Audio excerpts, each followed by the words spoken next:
tingin pa lang sa'yo, parang tumigil ang mundo ko. Sa bawat galaw, bawat ngiti, ako'y nawawala sa iyong mga mata. Akala ko kung sino yung dumaan kanina. Ikaw lang pala, best. Hindi kita nakilala, ah. Bakit ka nga ba nagbihis ng ganyan, best friend? Ay, oo nga pala. Nakalimutan ko. Graduation pala ni Marco ngayon. Baka nakalimutan mo, best friend, na graduation din ng pinsan kong si Edward ngayon. Ay, oo nga, no? Hmm. Magkaklase pala sina Edward at Marco. Nakalimutan ko nga. At ganyan ba talaga ang bihis kapag dadalo ng graduation ng pinsan? Aminin mo man o hindi, best friend, nag-effort kang magpaganda dahil kay Marco, ano? Sige na nga, tama ka best friend. Noong nakaraan, naramdaman ko na ayaw kong maagaw si Marco sa akin ng ibang babae. Aaminin ko rin na nasaktan ako noon sa maling akala ko. Ang sakit sa dibdib nung may tinawag siyang love. Sa bawat Noong araw na nag-insayo sila ng kaklase niyang si Lovely dito. Yung araw na yon ang hindi maalis sa isip ko. Naramdaman ko kasing may gusto si Lovely kay Marco. Iba ang ngiti niya at tingin kay Marco. At sa araw din na iyon, nasasaktan na nga itong best friend mo. Pinapaselos mo pa ako. Ano kasi, best friend? Pero ang ganda mo talaga ngayon. Nag-iba ang aura mo. Pero alam mo, best friend, ngayon lang kita nakitang ganyang kasaya.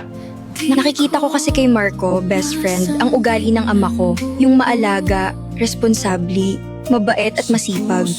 Ang tanong, best friend, kaya mo bang maghintay? Alam mo namang may responsibilidad siya sa mga kapatid niya. Oo naman, best friend. Parehas lang naman kami, di ba? Mas marami nga lang siyang kapatid na responsibilidad. Sana nga, best friend, hindi ka talaga mainip. At alam mo, bagay na bagay talaga kayo ni Marco. Salamat, best friend, at handa talaga akong maghintay.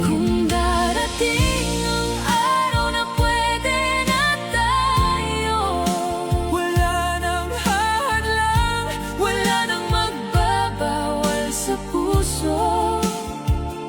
Hindi na lihim, hindi na Kuya, sino hinahanap mo? Wala naman, Jenny. Kuya, congrats talaga, kuya. 2 taon na lang, kuya. Ako naman ang gagraduate. Congrats, Marco. Pasensya na, ngayon lang ako. Halik kayo, alis muna tayo. Upo muna tayo doon sa bench. Salamat po, Miss Leslie. Asan ba si Edward? Kanina ko pa hinahanap yun. Mauna na daw sila sa bahay. Invite sana namin kayong magkakapatid. Sa bahay tayo maghapunan mamaya. Nakakahiya naman sa mga bisita ninyo, Miss Leslie. Nako, hindi. Kami lang naman nandun. Kayo lang mga bisita namin. At saka, inutusan din ako ni Edward na kinakailangan nyo talagang pumunta sa bahay mamaya. Oh, sige Miss Leslie, pupunta kami. At ano? Salamat nga pala sa lahat ng tulong mo, Miss Leslie. Kung hindi dahil sa iyo, Miss Leslie, hindi ako makatapos ng pag-aaral. Maraming salamat talaga. Wala yun, Marco.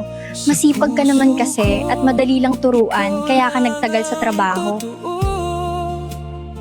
O sige, kita tayo mamaya, Marco. Ipapasundo ko na lang kayo kay Kulot mamayang hapon. Miss Leslie, kasi... Paano ba? Wala pala, Miss Leslie. Ano yun, Marco? Sabihin mo na.